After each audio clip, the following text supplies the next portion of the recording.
गुरु।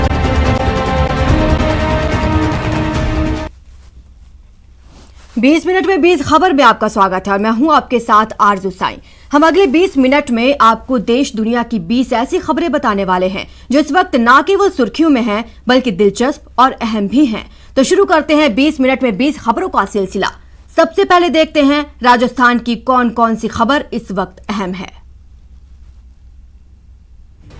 धधकती आग की ये तस्वीरें चूरू जिले के राजगढ़ की है, जहां 5 लोगों के एक परिवार को कथित तौर पर जलाकर मारने की साजिश रची गई थी। हाईवे के नजदीक खेतों के बीचों बीच बने इस घर में एक किसान अपनी पत्नी, मां और 2 बच्चों के साथ रात में सो रहा था। तभी पूरा घर आग की लपटों में घिर गया। किसान की 25 और 8 साल की बेटी छत पर सो रही थी। उसने आग की लपटें उठती देख छत से छलांग लगा दी। छत से कूदने की वजह से वो घायल जरूर हो गई, लेकिन उन दोनों ने हिम्मत नहीं हारी और वो पास के हाईवे पर जाकर मदद लेकर आई और फिर घर में फंसे लोगों को बाहर निकाला गया। इस दौरान 70 साल की एक बुजुर्ग महिला झुलस गई। साथ ही घर के मवेशी भी आग की चपेट में आ गए थे। मदद के लिए आगे आए लोगों ने पुलिस और फायर ब्रिगेड को भी मौके पर बुला लिया था, जिसके बाद फायर ब्रिगेड की टीम ने मौके पर पहुंचकर आग पर काबू पा लिया।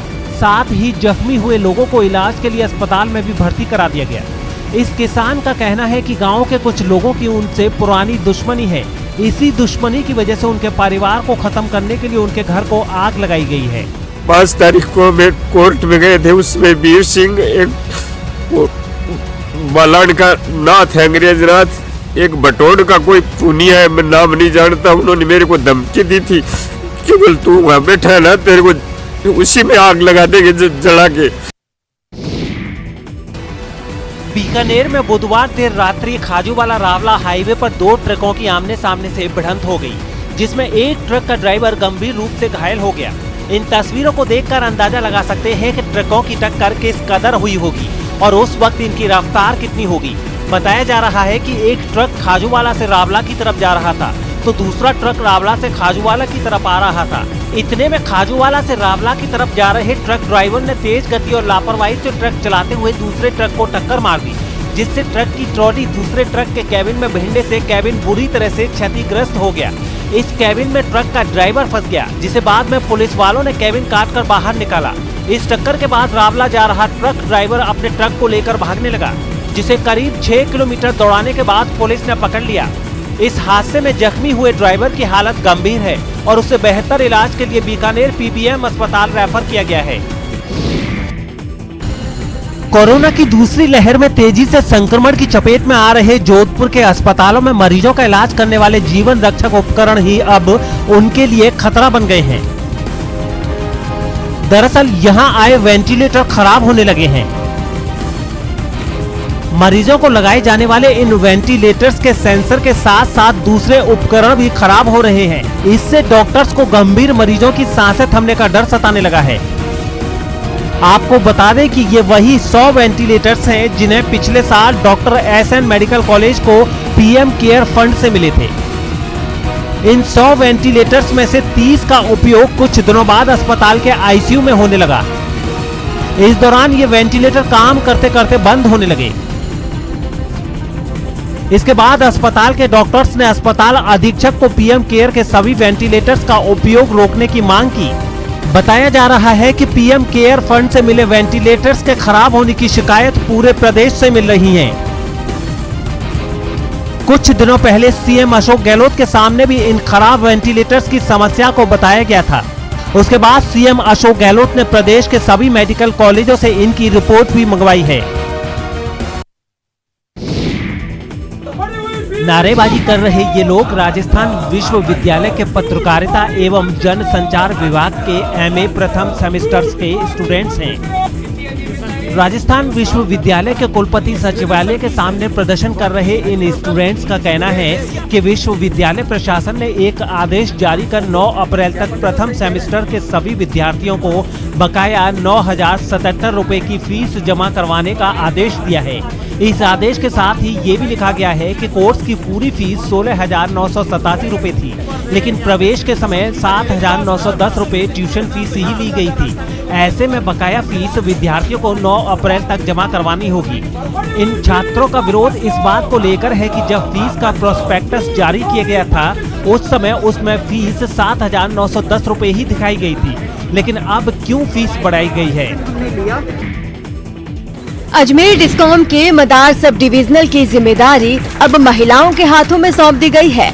यूनिट इंचार्ज मनीषा शर्मा के नेतृत्व में 2 दर्जन से ज्यादा महिलाएं मदार विद्युत सब स्टेशन को संभालने लगी हैं। यहाँ पर engineer, revenue inspector, management staff और सफाई कर्मचारी तक सब की सब महिलाएं हैं। अजमेर डिस्कॉम के इतिहास में ये पहला मौका है जब महिलाओं को इतनी बड़ी जिम्मेदारी सौंपी गई है। मुख्यमंत्री अशोक गहलोत के महिलाओं को सशक्त करने की सोच को ध्यान में रखते हुए डिस्कॉम के एमडी वीएस भाटी ने ये फैसला किया और फिर बुधवार को इस कार्यालय का उद्घाटन करते हुए महिलाओं के हाथों में इसकी कमान सौंप दी गई है। सर, महिला सशक्तिकरण को बढ़ावा देने के लिए जो हमारे माननीय प्रबंध निदेशक महोदय ने ये जो निर्णय लिया है कि ये पूरा उपखंड जो है महिलाओं द्वारा संचालित किया जाएगा, सारी महिलाओं के द्वारा चलाया जाएगा। और मैं सोचती हूँ कि महिलाएं अपने आप में बहुत सक्षम होती हैं और बहुत सुदृढ़ होती हैं। गहलोत सरकार ने आर्थिक रूप से कमजोर वर्ग यानी ईडब्ल्यूएस को अन्य आरक्षित वर्ग के समान अधिकतम आयु सीमा में छूट दिए जाने के प्रस्ताव को बुधवार को मंजूरी दे दी। मुख्यमंत्री अशोक गहलोत की अध्यक्षता में मुख्यमंत्री निवास में राज्य मंत्रिमंडल की बैठक में इस पर मुहर लगी। इसके साथ ही बैठक में विभिन्न सेवा नियमों में संशोधन और एनटीपीसी को सौर ऊर्जा संयंत्र की स्थापना के लिए भूमि आवंटन करने के प्रस्ताव को मंजूरी देने समेत कई अन्य महत्वपूर्ण निर्णय किए गए। मीटिंग में उसमें बड़ा डिसीजन लिया गया। इकोनॉमिक वीकर सेक्शन के लोगों को आयु सीमा में छूट, फीस में छूट, ये फैसला पहले हो गया था, आज कैबिनेट ने उसको अनुमोदित कर दिया। इकोनॉमिक वीकर सेक्शन को लेकर जो राजस्थान का मॉडल है वो पूरे देश में स्पेशल मॉडल है। लाखों स्टूडेंट को इससे फायदा मिलेगा। जनप्रतिनिधि चुनने से लेकर सरकार बनाने के लिए आपने वोटिंग की बात सुनी होगी, लेकिन राजसमंद में शुक्रवार को कुछ ऐसा होने वाला है जिसे सुनकर आप हैरान रह जाएंगे। दरअसल राजसमंद के थानेटा ग्राम पंचायत में शुक्रवार को शराबबंदी मतदान होगा। इस मतदान को लेकर गांव वालों में खासा उत्साह का माहौल है। शराबबंदी मतदान के लिए सरपंच पंकजा सिंह और गांव के लोग पिछले 1.5 महीने से मेहनत कर रहे हैं और लगातार लोगों को समझा रहे हैं कि शराबबंदी पर मतदान कितना जरूरी है और इसके क्या फायदे होंगे। शराबबंदी के लिए होने वाले मतदान में 100% मतदान हो, इसके लिए महिलाओं की टोली घर घर जाकर लोगों को मॉक वोटिंग का अभ्यास करा रही है। साथ ही गांव से बाहर रह रहे लोगों को भी गांव वापस बुला लिया गया है।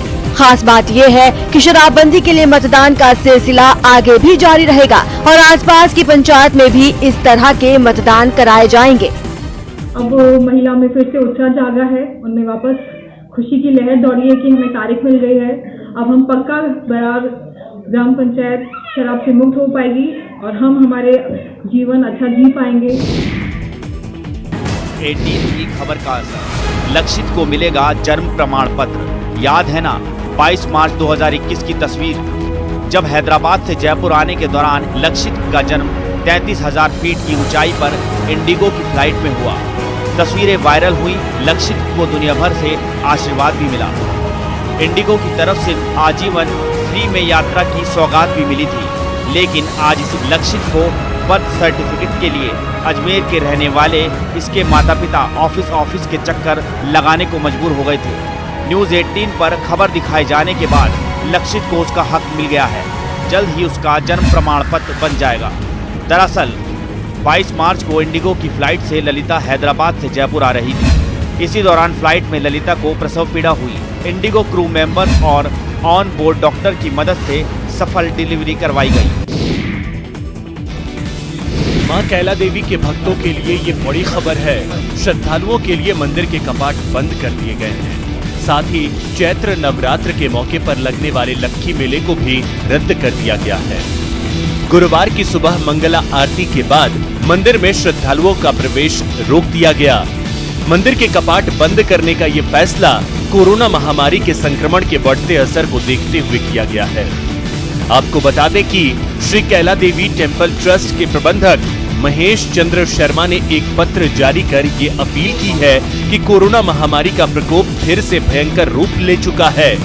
जनजीवन की सुरक्षा को ध्यान में रखते हुए और राज्य सरकार की सलाह के बाद मंदिर के कपाट श्रद्धालुओं के लिए बंद कर दिए गए हैं। साथ ही उन्होंने ये भी अपील की है कि जब तक कोरोना का प्रकोप खत्म नहीं हो जाए तब तक भक्त कैला देवी आने का प्रोग्राम नहीं बनाएं। ये बड़े दुर्भाग्य का विषय है कि दूसरी बार कैला माता के मंदिर बंद हो रहे हैं। चैत्र नवरात्रे जो है वो नहीं हो पाएंगे संपन्न, मेला भी बंद हो गया है क्योंकि कोरोना की जो बीमारी है वो लगातार बढ़ती जा रही है और स्थिति बड़ी विस्फोटक हो गई है। नहीं, दर्शन नहीं हुए और बच्चों को ढुकाना हमारे यहाँ बहुत जरूरी है, हमारे आगे कोई काम नहीं हो पा रहे। अलवर में किन्नरों ने जब नोटों की बारिश कर लाखों का सोना लुटाना शुरू किया तो देखने वालों के होश उड़ गए। अब तक जिन लोगों ने इन्हें रुपए मांगने के लिए हाथ फैलाते देखा है, उनके लिए इनकी ये रईसी किसी फिल्म से कम नहीं थी। दरअसल अलवर के मंगल परिणय में अखिल भारतीय किन्नर सम्मेलन चल रहा है। इस 10 दिवसीय कार्यक्रम में करीब 1 से 1.25 करोड़ रुपए खर्च किए जा रहे हैं। यह खर्च राजस्थान और उत्तर प्रदेश के किन्नरों के करीब 65 थोक आपस में बांट कर रहे हैं। इस सम्मेलन में देश के अलग अलग राज्यों से 3000 से ज्यादा किन्नर आए हैं। बुधवार को ऐतिहासिक त्रिपोलिया महादेव मंदिर में किन्नर समाज की ओर से पूजा अर्चना की गई और फिर गंगा जल से अभिषेक किया गया। इस दौरान किन्नरों की देवी की भी पूजा की गई। किन्नर सम्मेलन के दौरान एक ब्राह्मण बेटी को गोद लेकर उसकी शादी की विदाई रस्म की गई और इसी रस्म के दौरान किन्नरों ने जमकर नोटों की बारिश की। तो वक्त के माहौल बदलते रहते हैं, मगर किन्नर समाज में सबसे बड़ा दुख है अकेलापन। अच्छे सेठ से ज्यादा दौलत है जब भी हम अकेले हैं। जो किसी से कह सकते हैं वो कोई नहीं, जो बांट सकते हैं वो कोई नहीं, इसके सिवा कोई दुख नहीं। 20 मिनट 20 खबर में अब देख लेते हैं कुछ दूसरे राज्यों की खबरें। प्रधानमंत्री नरेंद्र मोदी ने वैक्सीन की दूसरी डोज लगवा ली है। खुद प्रधानमंत्री ने ट्वीट करके कहा कि मैंने दिल्ली एम्स में वैक्सीन की दूसरी डोज दी। साथ ही उन्होंने पात्र लोगों से वैक्सीन की डोज लेने की अपील करते हुए कहा है कि टीकाकरण हमारे पास वायरस को हराने के कुछ तरीकों में से एक है। गौरतलब है कि प्रधानमंत्री नरेंद्र मोदी ने कोरोना वैक्सीन की पहली डोज 1 मार्च को ली थी। 1 मार्च को नई दिल्ली स्थित एम्स पहुंचकर पीएम मोदी ने भारत बायोटेक की कोवैक्सीन लगवाई थी। ईशा शर्मा पीएम मोदी को वैक्सीन की दूसरी डोज दी। आपको बता दें कि पीएम मोदी को पहली डोज नर्स पी निवेदा ने ही लगाई थी। सर अपनी कोवैक्सीन की सेकेंड डोज के लिए एम्स आ रहे हैं और हमें उन्हें वैक्सीनेट करना है।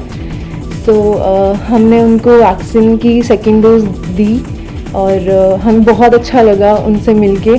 I assisted Sister Nisha. Basically, I'm from Pondicherry, as already told. I was elated again. I got a second opportunity to meet sir. Delhi में नाइट कर्फ्यू लागू होने के बाद पुलिस ने सख्ती बढ़ा दी है। दरअसल कोरोना के बढ़ते मरीजों को देखते हुए केजरीवाल सरकार के फैसले के मुताबिक पहले 30 अप्रैल तक रात 10 बजे से सुबह 5 बजे तक दिल्ली में नाइट कर्फ्यू लागू है।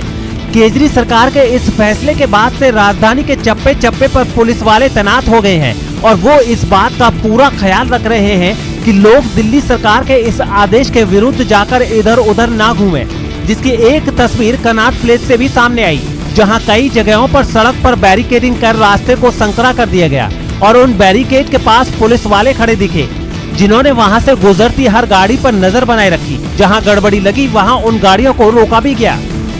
कर्फ्यू लागू होने के बाद दिल्ली के साकेत इलाके में भी रात के वक्त सड़कों पर सन्नाटा सा पसरा रहा।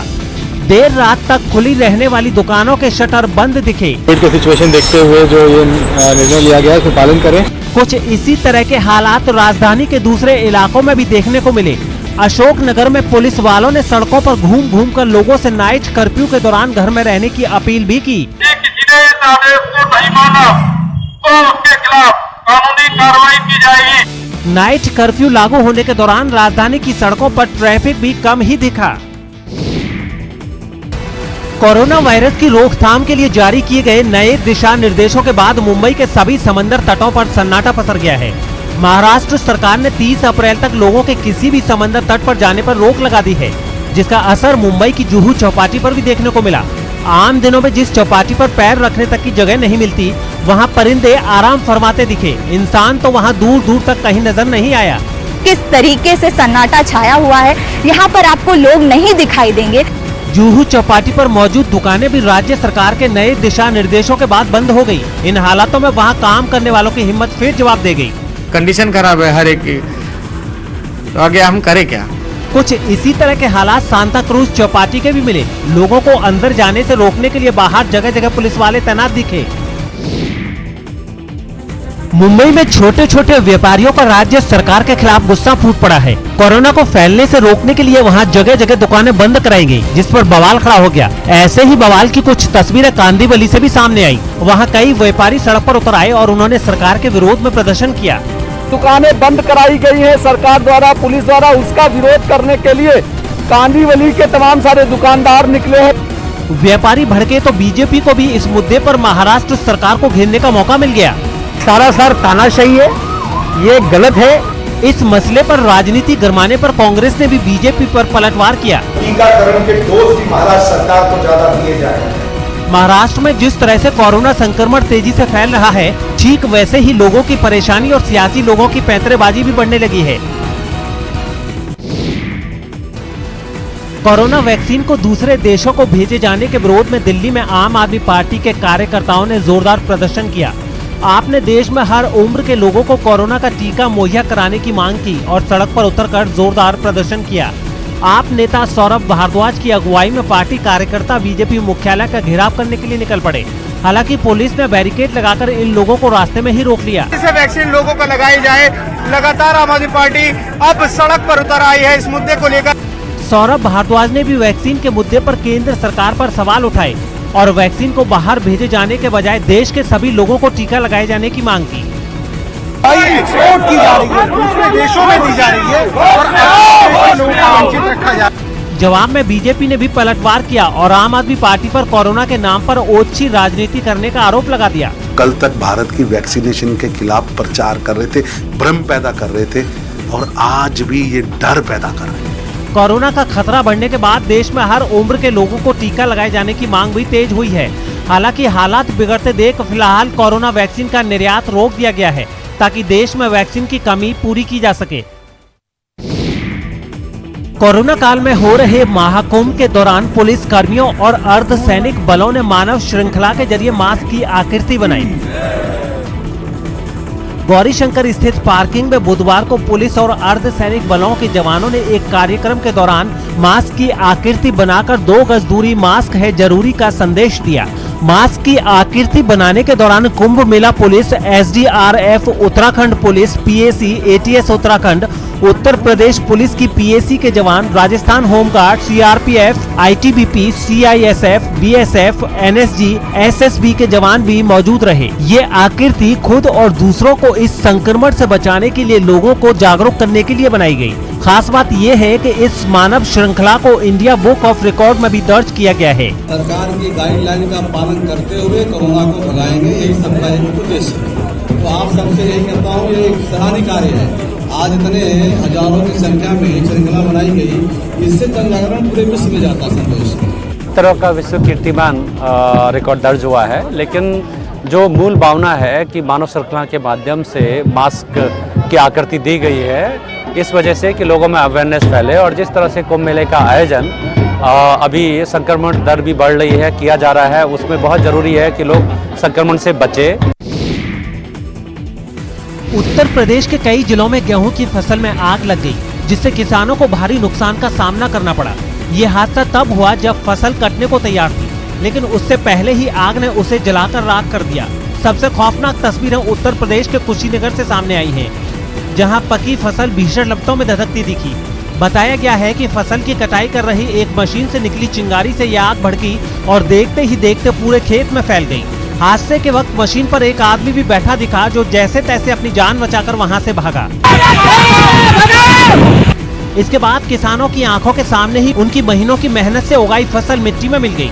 कुछ इसी तरह की तस्वीरें कासगंज जिले से भी सामने आई, जहां कई बीघा खेत आग में स्वाहा होते दिखे और वहां मौजूद किसान बेबस खड़े होकर उसे देखते रहे। हालांकि कुछ नौजवान आग पर पानी और मिट्टी डालकर उसे शांत करने में जुटे दिखे, जबकि कई बड़े बड़े पत्तों की मदद से लपटों को बुझाने की कोशिश करते नजर आए। प्रतापगढ़ में भी आग ने किसानों की महीनों की मेहनत पर पानी फेर दिया। आशंका जताई गई कि वहां शॉर्ट सर्किट की वजह से आग लगी, जिसके बाद खेतों में खड़ी लाखों की फसल कुछ ही घंटों में जलकर राख हो गई। और अब देख लेते हैं अंतर्राष्ट्रीय जगत की कुछ अहम खबरें। पेरू की राजधानी लीमा से चौंका देने वाली तस्वीरें सामने आई हैं, जहां राष्ट्रपति पद के एक दावेदार के लिए रैली निकाल रहे उनके समर्थकों और पुलिस में बीच सड़क पर भिड़ंत हो गई।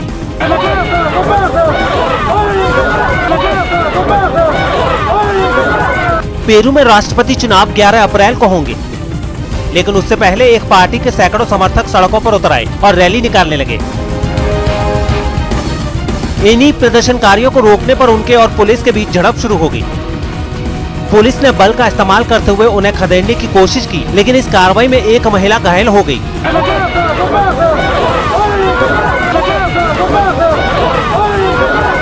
बाद में दूसरे प्रदर्शनकारियों ने उसे संभाला। एक और तस्वीर में पुलिस और समर्थकों में धक्का मुक्की होती दिखी।